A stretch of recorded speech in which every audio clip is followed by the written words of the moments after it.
Thank you very much, William.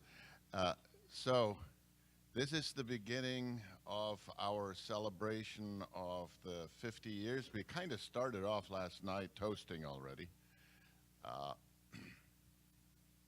Ron, 50 years ago, did his first decision analysis. And as the story goes, I mentioned it last night, that he was teaching statistical decision theory. Now, I think he might tell us what the difference is between statistical decision theory and decision analysis, because that was actually a very big step, and I think that's why we have a profession, and we'll hear more about those kinds of things. But it was in response to somebody saying from a statistical decision theory course, well, couldn't we apply this to a real decision? And I think that difference between theory and the practical application is the bridge in this long history of really a philosophy of thought that has withstood many, many challenges over hundreds of years. But that's the transition that Ron gave us that we've built on.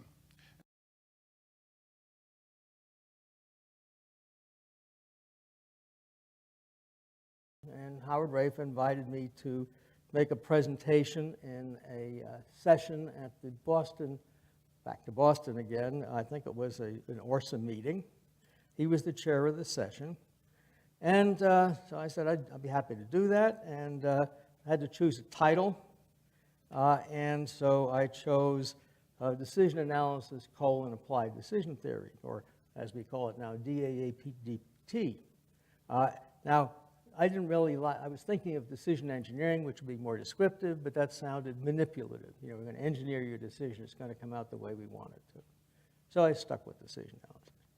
Okay, now who has read that paper? Not everybody, right? You may have heard about it. Well, I decided to go through and take a look at it again and see how time has dealt with what I wrote.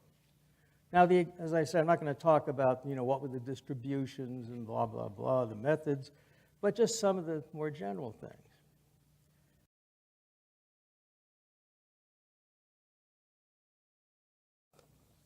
And finally, decision analysis is no more than a procedure for applying logic.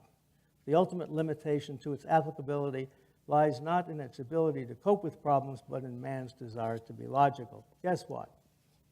Still true.